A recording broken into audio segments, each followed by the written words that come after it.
Yes, Deion Sanders had a great idea, and yes, it would be really good for Oregon.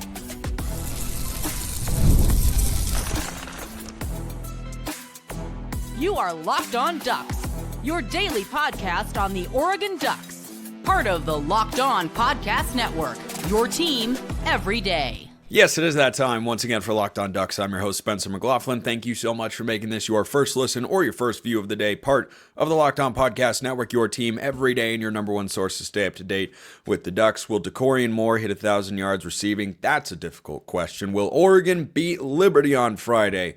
I'm answering those questions on today's show, which is brought to you by our friends over at Game Time. Download the Game Time app, create an account, use code LOCKEDONCollege for $20 off your first purchase. So, an interesting thought has been proposed. Everybody would win. Everybody wins here. So Deion Sanders over at Colorado, going into his third year, just has media availability, like what Dan Lanning has all the time. And he was asked about, spring practice and how it's going. And he said, well, I'm trying to get somebody else in here. I'm trying to, get another team. And Syracuse head coach Fran Brown responds to him on Twitter, or responds to the quote that was tweeted out by some other big account on Twitter, and said, heck yeah, man, I'm down. Those weren't his exact words, but he indicated, yeah, I'd be open to it. This would be great. I would love it so much if Oregon did this. This comes on the heels, by the way, of Dan Lanning reaffirming that Oregon spring games are going to continue. He said, as long as I'm going to be here, we're going to play spring games. Great. I like the spring game as is. I think it's a really good event. You know what could make it even better? If Oregon was in that spring game environment, you can call it a glorified scrimmage, whatever you like. However you set it up, whether even if you played 7-on-7, you see how excited I am about this notion? If you played 7-on-7 against another team, you know how much better that is? No one loses. And by the way, that's not even the proposal. I'm just saying the most basic version of seeing Oregon's guys, for us on the outside and for them on the inside as well, go against another team is absolutely beneficial and would be great. I think it would make spring games even better, which is awesome, but it's better for players. They get to go up against someone who they aren't seeing at practice just about every day all throughout the spring. It's better for coaches because they get to measure their guys not against the same players. It's better for people like me who are creating content in the offseason because you get a better look at your team when you're going up against someone else rather than your own side. Because, the only downside, the way spring games currently are constructed, and I wouldn't be, really upset if the spring game format that Oregon currently has were to remain, because I think there are some fun elements to it. But the one drawback, the biggest drawback of going against yourself is, okay, so the offense had a great day. Was it good offense or was it bad defense? Well, the defense had a great day. Well, was the defense playing well or was the offense playing well? Well, what are we supposed to make if it's kind of, back and forth and whatnot? Is Oregon really good or is nobody on Oregon good? But if you go up against a team that it at least gives you a measuring stick, even if that team you feel like is not in the same class as where Oregon is expected to be in a given season. Their win total, according to our friends at FanDuel, is 10.5. That's tied for the highest in all of college football for the second straight year. I'm not saying you only have to go up against an Ohio State, a Notre Dame, who else has a really high win total? I think Tennessee's is pretty high. Like, just keep going down the list. I'm not saying it has to be that. I'm not saying it has to be, a scrimmage for a rivalry game where you bring Washington down or you drive Oregon State across town. No, bringing in another team, let's say Wisconsin, for instance, who should be, like last year, kind of hovering around bowl eligibility. If you were to watch the spring game, which is on April 26th at Autzen Stadium, get there as always, big recruiting part of the offseason calendar for Oregon, but it's also just a fun thing to watch. Get our first real look at the 2025 Ducks. But if you were going to that spring game and you knew Wisconsin was coming to town and you think, hey, Oregon barely beat Wisconsin last year. Now, that would have been an upset. It was Oregon's 8th straight conference game, which almost nobody else had to do except for Ohio State in 2023. But again, that was a tough spot. But top to bottom, yeah, Oregon's a more talented team. If they don't look like it, well, suddenly you can shift your own expectations, or you get a better look as a fan, or I get a better look as an outside commentator on the team of where the improvements have to be, or where Oregon has to, look in the next recruiting cycle, because not sure the depth at this position's as good as, we thought it was previously. Or, hey, which guys are really going to have to step up? Where could there be a position battle? I think it gives fans a lot more information about the football team that they enjoy rooting for. And I know that fans are interested in spring games. I watch the numbers on this show, on podcasts and on YouTube. You guys care more anytime there's a game going on, even if it's a spring game. That is something that brings people to the program more than anything else can. So I think it is great for coaches. I think it'd be great for players. I think it'd be great for fans. And not even secondarily, but, whatever the fourth of secondarily is, like tertiarily is third. I don't know what fourth would be. One of you is going to send me that message. I just know it. I know how you guys are. Anyway, but you guys are awesome, always. So people like me would have better things to talk about. It'd be more interesting. It'd be more engaging. And think about it like this. If you're big media entities who we know are running college football nowadays, isn't that more interesting to see Oregon against Wisconsin, or Oregon against Arizona, or Oregon? Hey, here's an idea. I got one. Oh, yes, you, Spencer, back there. Oregon against Arizona State this spring. Who wouldn't want to see that in a spring game setting? You don't have to have it be a full contact go all of the time, but the injury risk doesn't magnify because you're going against another team. Guys got banged up in Oregon's spring game last year. You had Jurion Dickey go down with an injury at one point. Kobe Savage got knocked out of the game. Like the injury risk, when teams are practicing against each other, they're going full speed. You wear the covers on the helmets so that you add an extra layer of safety and try to keep guys safe. You still would have the do not hit jerseys on the quarterbacks for both teams. I think it'd be great. I think it would allow. Now,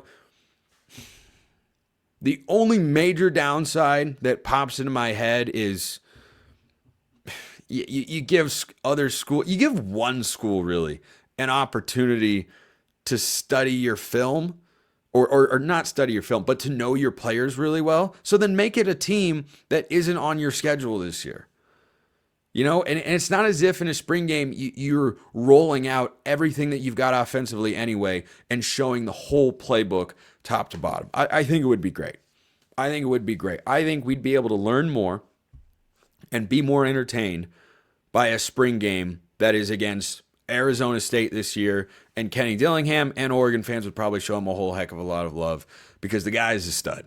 Seems to be rooting for Oregon from afar. I'm rooting for him from afar. Loved what he did this past year. So let me know your thoughts in the comments below. Hit me up on Twitter, all that good stuff. I think it'd be great.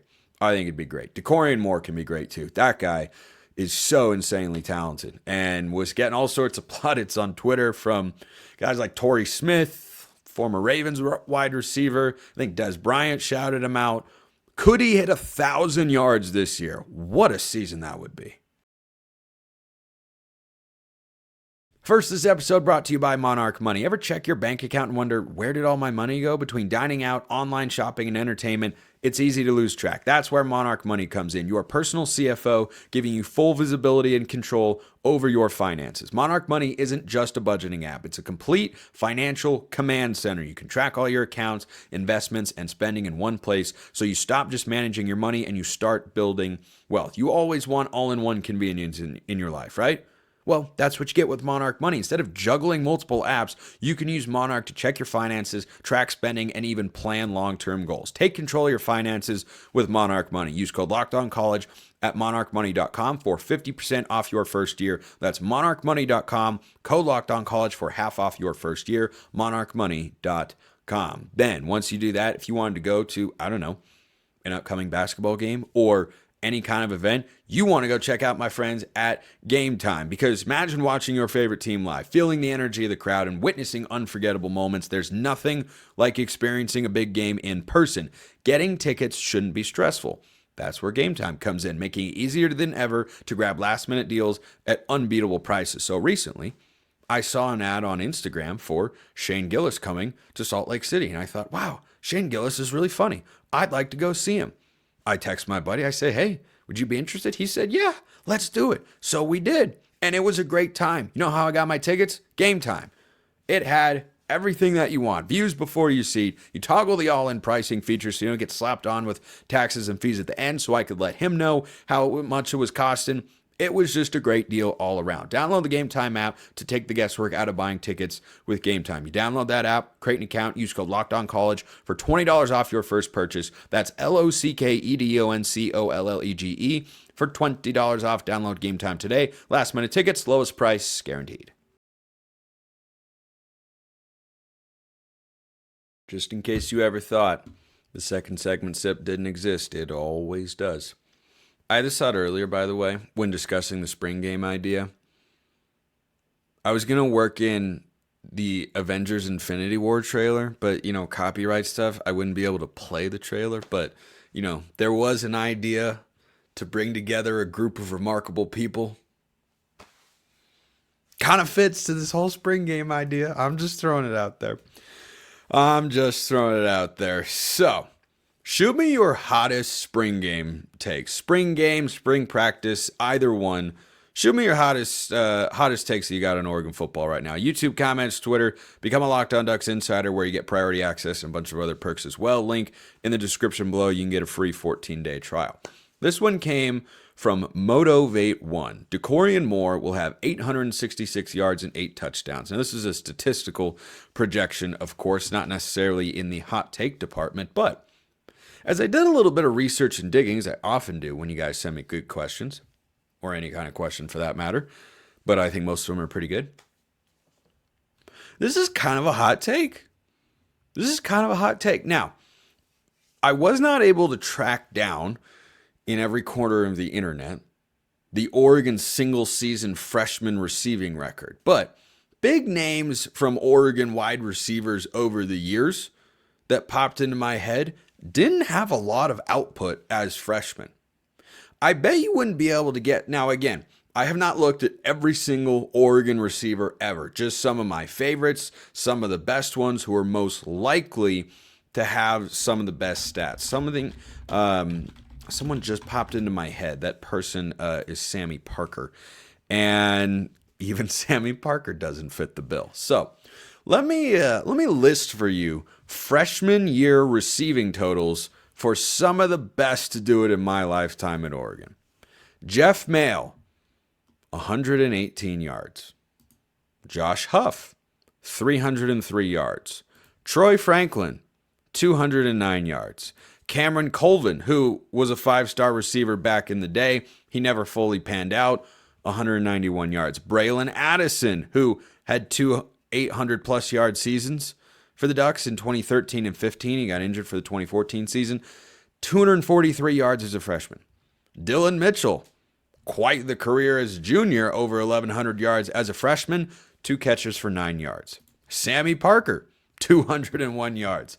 The biggest one that I found for a freshman season was Darren Carrington, 2014, on that Rose Bowl winning national championship, Pac-12 title winning football team with Mariota the year he won the Heisman, had 704 yards. Now, if you guys can find me a better statistical season for a true freshman wide receiver, you send it my way. By the way, Tez Johnson wasn't a freshman in 2023. He'd already played at Troy. Not first year at Oregon, overall true freshman. So 704 yards and 4 touchdowns was the best year that I was able to track down. Maybe there's a better one out there, but that kind of puts things in perspective with regards to Dakorien Moore. Saying he comes in and has 866 yards and 8 touchdowns would be one of, if not the greatest single season by a true freshman Oregon receiver in the history of the program. Well, that'd be pretty good, but that kind of elevates it into a hot take department, doesn't it? Now, on the flip side of the coin, Dakorien Moore is the number 1 wide receiver in the class of 2025. Expectations should be incredibly high. I would be disappointed if he winds up with fewer than 500 receiving yards, because that means he's somewhat involved, but not heavily. It might not all click starting in the Montana State game. Of course, all this stuff, the foundation for a great season gets laid in spring practice. But I would hope that Dakorien has at least 500 yards, 500 to 600 yards, kind of be in that range this year. And, anywhere from 5 to 10 touchdowns are tougher to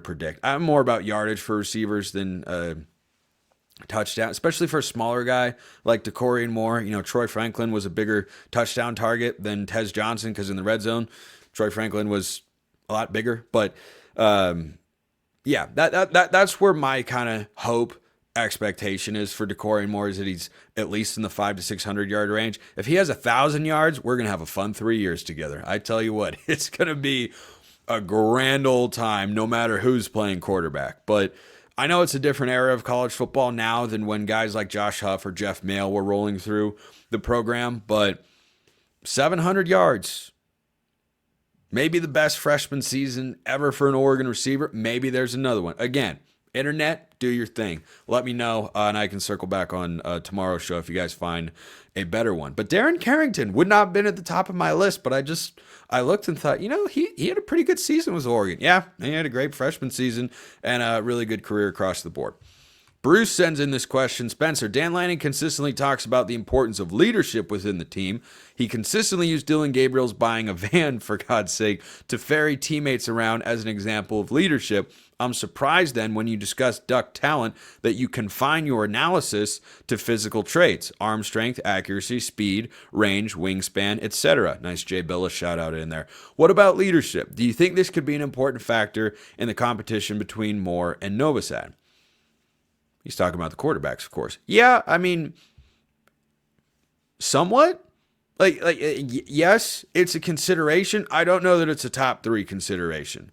I think leadership is something for a quarterback you grow into more after you win the job with your physical traits. Because it's hard for you to go out there and be the leader if you haven't been named the quarterback. You have to earn that right. But once you do, then guys look at you different. And if they already know that Dante Moore is going to be the starting quarterback, then yeah, they do look at him different, and he has to embrace that sort of role. But I that's one of the reasons, actually. You say I don't bring it up. You might not have listened to or watched yesterday's show, which is okay. I know not everybody's an everydayer out there, and I appreciate my everydayers very, very, very, very much. But what I discussed yesterday as to why I think the defense has a chance to be ahead of the offense for Oregon. At least that's how I feel right now in the beginning of spring practice, is because of the veteran leadership that you have on that side of the ball and the experience at important positions. 2 most important spots on a defense from an organizational standpoint are probably your Mike or money linebacker, whoever your primary backer is, and a safety on the back end. Well, you've got a 3rd-year All-American caliber player in Dylan Thieneman at safety, first year with the Ducks, but is already getting a lot of glowing words of praise from Dan Lanning and company. And then at linebacker, you've got a 4th-year guy in Devin Jackson and a 4th or 5th-year guy in Bryce Betcher. I think it's Bryce's 4th year of football, 5th year as a Duck because he's out of baseball eligibility. But, those 2 guys are key parts of why I said, yeah, I think because of their experience, Oregon's probably got a better chance to be better on the defensive side of the ball. So, yeah, I think it can factor in. I don't know that either guy has, based on what we know, a lack of leadership traits to be able to lead the room. I think it will come down to who executes the offense better, who's able to make better throws, who does all the little things, who gets in and out of the right plays and all that sort of stuff. If it is truly an open quarterback battle, which I hope it is. I really do. I don't know that it is. My guess is it's not, but I hope it is when Dan Lanning says it. So, last thing before I talk basketball, because the NCAA tournament starts tomorrow for the Ducks. It's ongoing as you're listening to or watching the show. And trust me when I say I'm watching. We've got a Locked On Ducks bracket group. It's too late to join at this point if you're listening to or watching. But for those of you that are in it out there, beyond just a shout out, I'm trying to think of a better prize that I could award. I don't know exactly. I could give you 30 minutes of my time. We could talk podcasting Ducks or whatever in a one-on-one setting. I don't know. That's just an idea that popped into my head. If you're open to that, or if you think that would be a good prize for those of you that are in the Locked On Ducks pool, shoot me notes or shoot me other ideas, and then we'll figure something out. But Oregon's game against Liberty, I feel solid about the Ducks, but there is one thing that worries me. First, this episode brought to you by 5 Hour Energy. Daylight savings snuck up on us again. I'm happy about it because more golfing time. But if you're feeling that lost hour of sleep, 5 Hour Energy has your back. The extra sunshine means more time for fun, but sometimes you need a little boost to power through. Whether you're staying up late watching the NCAA Tournament, squeezing in a round of golf after work, it's me. That's what I'm doing. Or just trying to keep up with a busy day, I do that too. 5 Hour Energy gives you that quick, refreshing pick-me-up whenever you needed. Basketball madness is amazing. I will be staying up watching the NCAA tournament action, and I've got work to do. I might need a little boost, and 5 Hour Energy, I've got them in my pantry right now. Couldn't think of the word, but I always know where I go if I want some energy, and that's 5 Hour Energy. Head to 5hourenergy.com to find over 15 flavors to choose from, including watermelon, blue raspberry, and peach mango. You can even build your own 12-pack or 24-pack delivered right to your door. If you need one now, grab a 5 Hour Energy shot at your local grocery or convenience store. They're everywhere. Stock up today and stay energized. Check out 5 Hour Energy. Oregon, Liberty, last game of the day. Just win. Just survive in advance. I of course want Oregon to win by 30. They're favored by 6.5. There's something about this game against Liberty that does concern me in a significant way. I do think Oregon will win the game. I've picked them to make the Sweet 16 in this year's bracket, where I think they'd lose to Duke, who's a really good team, and Cooper Flagg might be healthy at that point in time. But let's focus on Liberty, because that is all that talk. You got to get through this game first, and way crazier upsets have happened than Liberty winning this 12-5 game. So their head coach, Ritchie McKay, is in his second stint with the Flames and actually was once upon a time the head coach at Oregon State for a couple of seasons as well. But he's in his 10th year coaching. This is their fourth NCAA trip. One of those was COVID. They qualified in the 2018-19 season. 19-20, it was canceled, which sucks because we could have seen Peyton Pritchard and Sabrina Ionescu at their peak in the NCAA tournament. Man, that would have been good. But this is Liberty's first trip. They went in the 2020-21 season as well. This is their first trip going as a member of Conference USA. So McKay was a former associate coach at Virginia under Tony Bennett, who won a national championship a year after losing to a 16 seed. Just goes to show you, don't overreact to the moment, no matter how bad it feels. I bet you there were UVA fans all over the internet saying, Tony Bennett's got to be fired. This is unacceptable. Won a national championship the following year. How about that? Now, the thing about Liberty, their record is very impressive because they were a really good team in Conference USA this year. They have not played a quad one game this season. And that means Oregon's the best team they're going to play. When you go to the tournament challenge on ESPN, their notable results, their most notable win of the year, they went at Kansas State and won. Kansas State didn't have a great season, so that was not a quad one game. I believe that was quad two. But the rest of their games, it's against, McNeese's tournament team. They're a fellow 12 seed down in the Midwest region. They beat them, but then it's games against Middle Tennessee, Louisiana Tech, and they lost to Florida Atlantic. They beat Charleston, who's kind of a good low major team, but they have not played a lot of high-end competition this year. But for the teams that they have played, Liberty has scored the basketball. They have scored it a lot. 76.5 points per game. They make about 10.5 triples on average per contest at a 39% clip. That's what concerns me. That's what concerns me with this Liberty team is Oregon has actually been a good team this season defending the three, but when they aren't defending the three-point shot well, it gets ugly in a hurry. I think of that Illinois game when the Illini, who are a 6 seed down in the Midwest, I don't know whether to trust them, but I know what their ceiling is. They came to Matthew Knight Arena and hung 109 on the Ducks in regulation. They made, I don't even know how many threes in that game. I don't remember how. It was a lot. I think it was 16 triples. They started like 0 for 7, and then they went 16 for 21. It was insane. But Oregon this season statistically has been good defending the three. It's just that when they get off, they've gotten way, way off. and they do allow 7 made threes per game. That's a lot. At a 31.7% clip defensively for the Ducks, that's solid. It's not a great number, but it's solid. Anytime you can keep a team under making 1 out of every 3 triples they put up, you're doing pretty well. Now, this is a Liberty team that does not have a lot of size, and they're going to rely on the 3-point shot. If you take that away, if you hold them under 10 made threes, I think Oregon has a good chance to win the game by 10 to 15 points. But this one certainly, I don't think, is one that the Ducks pull away early in this game. You think back to some, vintage Dana Altman runs. The second halves are where they have really separated themselves. So I'd suspect, whatever the first half point spread would be, I bet Liberty covers it. Wouldn't be shocked if Oregon's trailing at the break, and then they make some adjustments, come out, and their talent overwhelms them. But Oregon has the ability to get out to an early lead, keep it, and not let Liberty hang around. And it's with their size. So in the Conference USA championship game, Liberty was 12 of 20 from 3. 12 of 20. They do that against Oregon, Ducks might not be walking away with an NCAA tournament win. And that would be incredibly disappointing after winning a game last year. You'd like to see them win at least one this year. Winning 2 would be great. I'm trying to kind of speak that into existence by picking them to the Sweet 16. I'm super uneasy about it. But again, just focus on the Flames, survive and advance one game at a time. Now, contrast what Liberty does stylistically with their offense to what Oregon does, and they are complete and utter opposites. Oregon has made 10 or more threes in just 5 games this year. They're 4-1 in those games, by the way. So hit 10 threes, you're probably winning the game.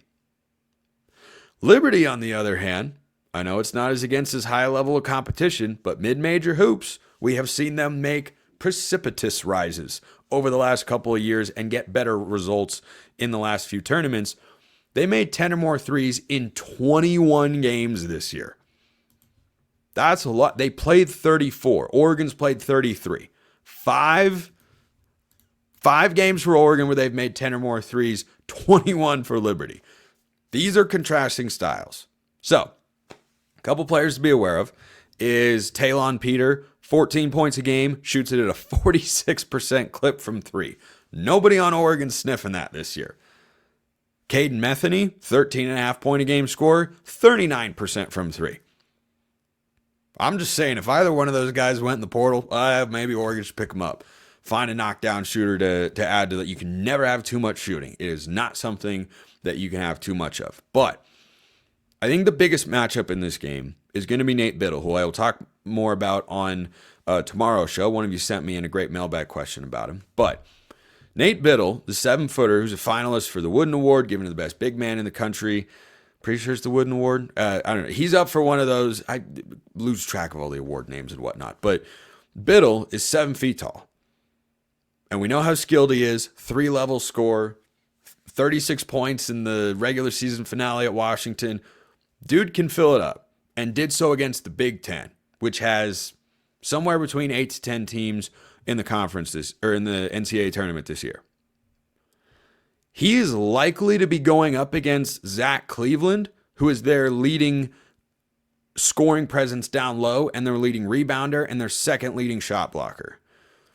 Zach Cleveland is 6'7". Liberty does not have a player who regularly plays. They have a redshirt freshman that has barely played this year who's 7 feet tall. They don't have guys that are over 6'9". So you're going to have some undersized bigs it'll have to be a really good coaching job from Richie McKay to overcome that disadvantage. Because if Nate Biddle is just too tall and can score inside at will and hit a couple of threes, he might look up and have 25 points, 12 rebounds, and 4 block shots. And if he does, Oregon's probably winning the basketball game. So that's the biggest matchup, I think, to watch here against the Flames is how do they defend Biddle? Do they force the pass out? If I'm Richie McKay, formulating a defensive game plan, I am saying we're doubling Biddle anytime he gets the ball in the post, and we're going to leave TJ Bamba open for 3 and give him that shot. Now, the counter should be for Bamba to catch the ball and drive or cut before he catches a pass from Biddle coming out of the post. But, those sorts of X's and O's, coaches are going to go back and forth with that all throughout the game. But If they are not able to contain Nate Biddle, I don't know how they hold Oregon under 75 points. I don't know how they hold Oregon under 80 points, quite frankly, because when Bill gets going, Ducks have got plenty of scores. Angel's been playing better. Evans has gotten his scoring going off the bench. We know what Shellstad can do. Bomba's been good with his shot selection. I feel solid about Oregon going into this game. Liberty's got to go all the way across the country. Oregon's just got to make a quick trip up to Seattle. They're playing at Climate Pledge Arena, which is not where they just played the Huskies game. But Oregon should have the crowd advantage. Oregon's got the travel advantage, size advantage, talent advantage. They should win the game. And everything that should happen in March Madness always happens, so you don't need to worry. Yeah, I'll be stress tweeting all game long. Appreciate everyone listening. I will see you next time. Have a wonderful rest of your day, and go Ducks.